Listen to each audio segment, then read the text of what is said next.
5 weeks ago, my life shattered when my fiancé walked out the door, leaving behind a heart that felt utterly shredded.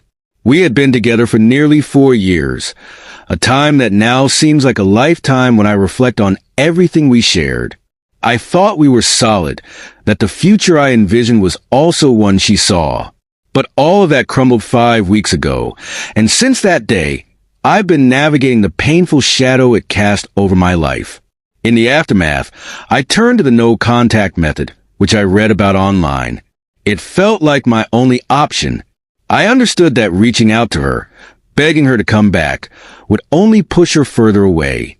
So, I deleted her number and blocked her on social media. Yet, the silence was deafening.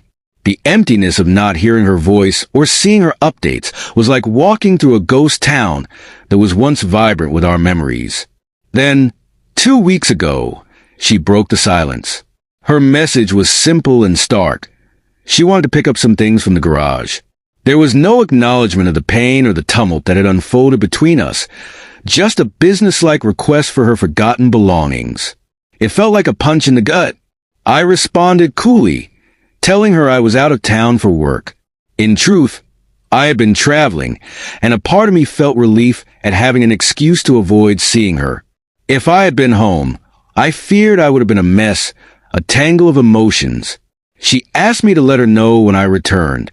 Just like that, the conversation was over, with no sign of care or concern about how I was doing. It all felt so transactional, so far removed from the life we had shared.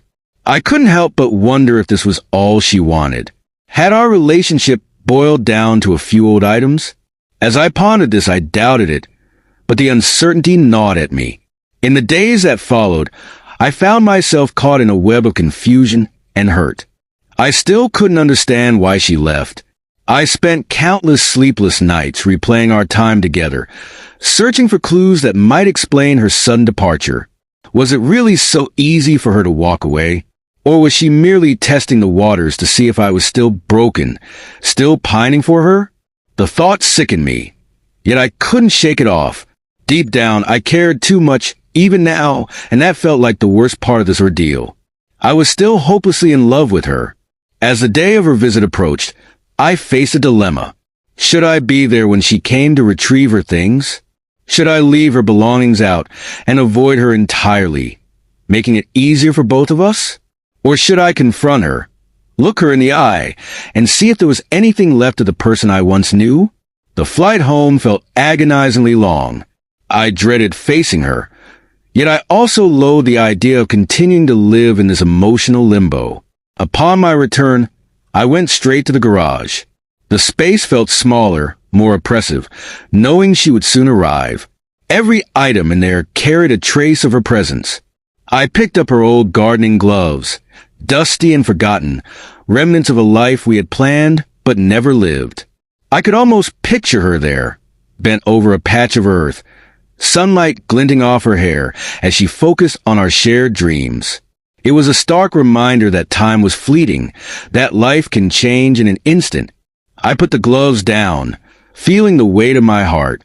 It was strange how the smallest things, like those gloves, could evoke the biggest feelings of loss. It wasn't the grand moments that haunted me. It was the everyday reminders of the life we had built together. What did she really want with these old things? Did she genuinely need them, or was this merely a pretext to gauge my state of mind?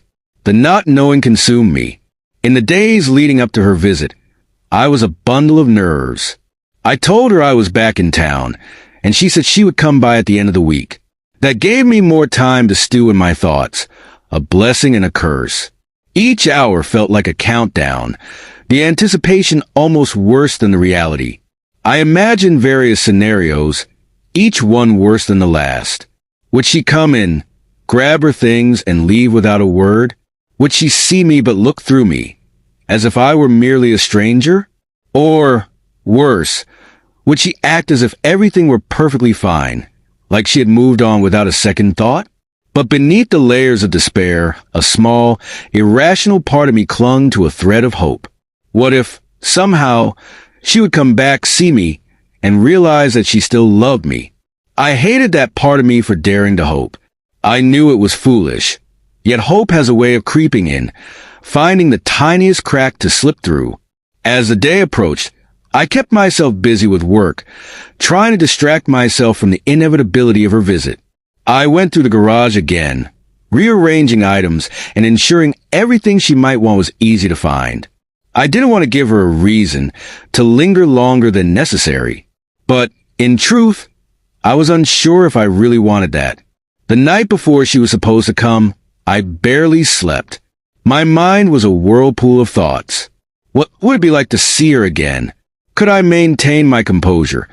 Or would I break down the moment I laid eyes on her? I knew I couldn't beg her to come back. I recognized that would only push her further away. But the thought of seeing her and not expressing my feelings, not telling her how much I still loved her, felt impossible. On the morning of her visit, I woke up early, too anxious to stay in bed. I sat in the kitchen, sipping coffee and staring at the garage door as if it held all the answers. I knew I had to make a decision. Should I confront her when she arrived, or should I slip into the background and let this painful chapter close, however quietly? As the morning stretched on, I found myself pacing restlessly, overwhelmed by the weight of indecision. I was caught in a mental tug-of-war. Should I confront her and face the inevitable emotional fallout, or should I spare us both the pain and simply disappear for the afternoon? Each potential outcome replayed in my mind, but rather than providing clarity, they only tightened the knot of anxiety in my chest. Time seemed to warp around me. The clock ticked slowly, and each hour felt like an eternity. Eventually, I grabbed my car keys, feeling suffocated by the pressure of my thoughts. I needed fresh air, a distraction, anything to break free from this cycle of despair. I drove aimlessly, the scenery blurring by as I tried to outrun the relentless images of her. I could picture her walking into the garage alone, sorting through the remnants of our shared life, and leaving me behind. I pulled into the parking lot of a local park and sat in my car, staring blankly at the scene before me. The afternoon sun filtered through the trees, casting dappled shadows on the grass, where families were out enjoying the day. I saw children laughing, couples strolling hand in hand, and felt like a ghost in their midst, a specter of the joy I used to know. My heart ached as I watched them, feeling entirely disconnected from that carefree existence. The world I once inhabited seemed to drift further away, leaving me feeling lost and alone. Hours slipped by as I remained there, trapped in my thoughts, struggling to calm the storm raging in my mind. No matter what I tried, the anxiety clung to me like a shadow. When I finally returned home, late afternoon had arrived, and I realized I was running out of time. She could arrive at any moment. Standing in the garage, I looked once more at the bag and the gloves, the items that symbolized everything I was losing. The thought of seeing her again filled me with dread. I could envision her expression, her voice. Both would cut through me like a knife, and yet a small part of me still yearned to be there when she arrived. I wanted to catch a glimpse of her, perhaps to see a flicker of regret in her eyes. But I knew I couldn't stay. It would shatter me emotionally. So, with a heavy heart, I made the only decision I could. I opened the garage door and walked away. I climbed the stairs to my bedroom and shut the door behind me, hoping to muffle the sound of my own turbulent thoughts. I didn't want to hear the garage door open, didn't want to listen for her footsteps as she came in.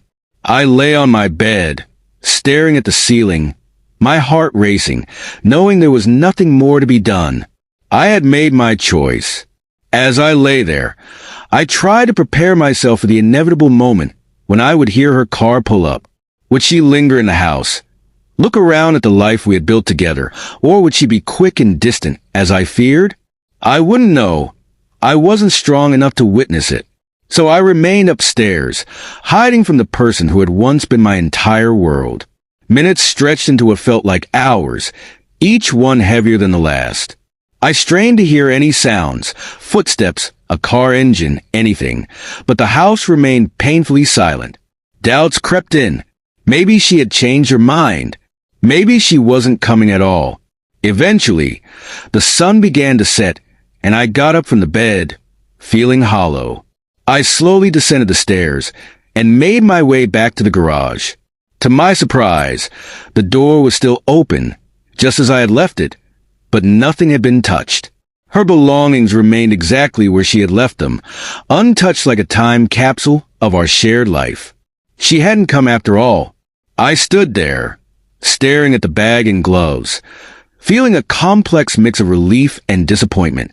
I had been so certain she would arrive, and now I was left standing in the same place I had occupied for weeks, alone and waiting for something that would never come.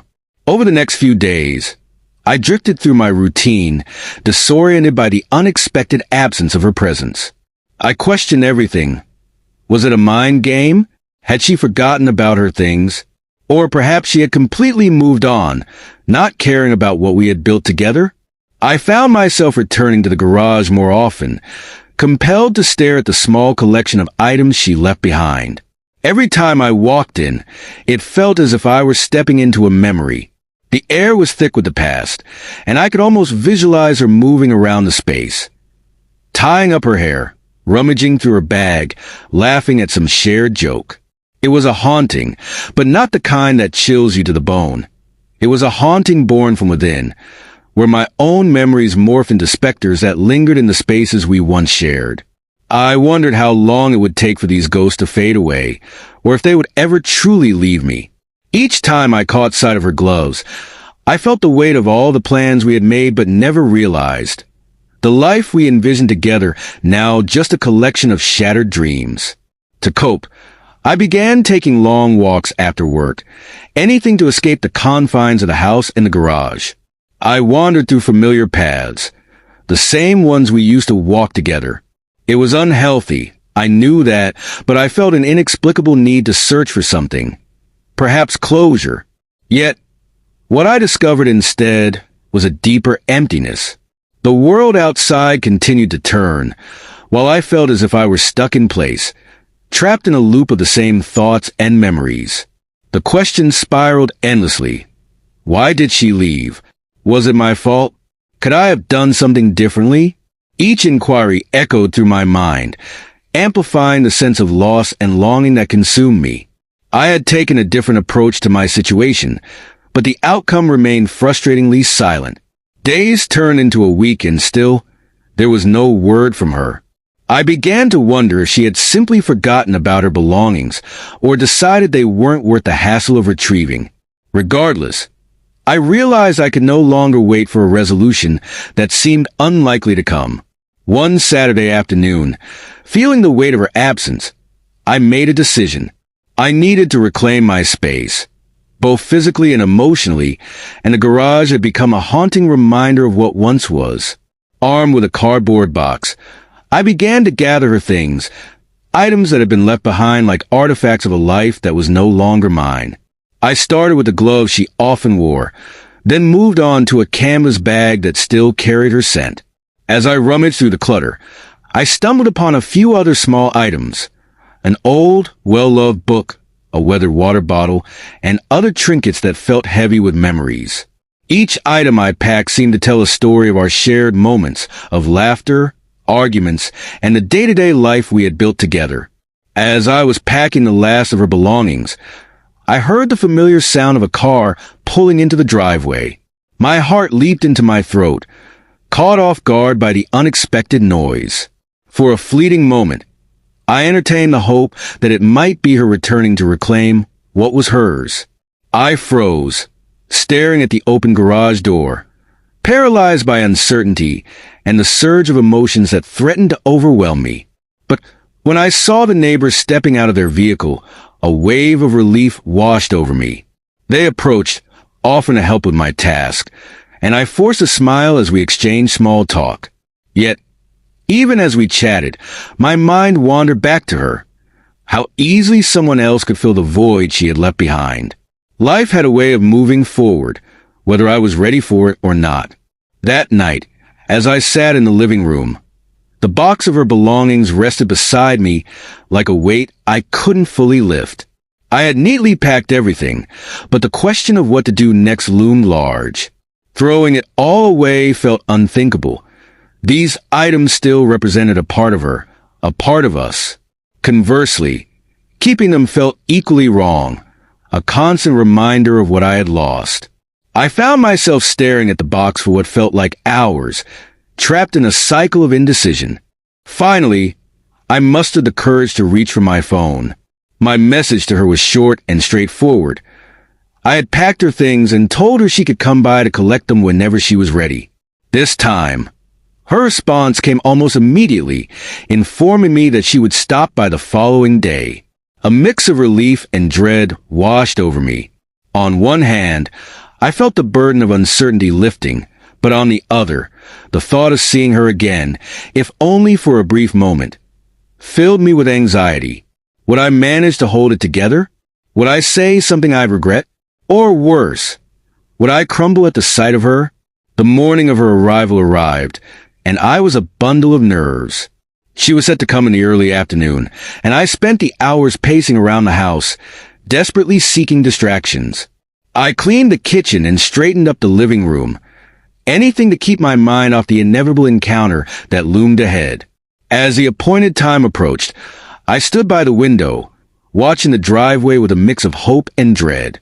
When her car finally pulled up, my heart felt as if it might burst from my chest. She stepped out, looking composed and put together, just as I remembered her, an image that sparked a wave of conflicting emotions within me. Love, pain, longing, all intertwined in a way that made it hard to breathe. She didn't linger. She walked straight to the garage, grabbed the box I had packed, and placed it in her car with a practiced indifference. There were no words exchanged, no glances in my direction, just a businesslike efficiency that felt so stark against the backdrop of our nearly 4 years together. I watched her drive away, and as the car disappeared from view, an unexpected realization washed over me. Yes, it hurt deeply, but it didn't shatter me as I had feared. I stood there for a long time, staring at the empty driveway, and felt a strange sense of relief. I had been dreading this moment for so long, but now that it had come and gone, I felt lighter, as if a heavy weight had been lifted from my shoulders. Maybe this wasn't closure in the traditional sense, but it was enough. For the first time in weeks, I felt like I could breathe again. In the weeks that followed, life gradually began to return to a semblance of normalcy. The ache in my chest didn't vanish overnight, but I learned to carry it more easily. The memories of her were still present, of course, but they no longer held the same power over me. I could think about her without feeling as if the ground was crumbling beneath me. I started reconnecting with friends, going out more, and filling my days with activities that made me feel alive again. Though I still had moments where I missed her, where I found myself wondering what might have been, those instances became less frequent. I understood that healing would take time, and I accepted that it would be a long journey before I could fully move on from her. But for the first time in a long time, I felt hopeful that I could build something new, something that was entirely mine. And if, in the future, I found someone who would stay, that would be wonderful. If not, I knew I would be okay. Life goes on, it always does, and so would I.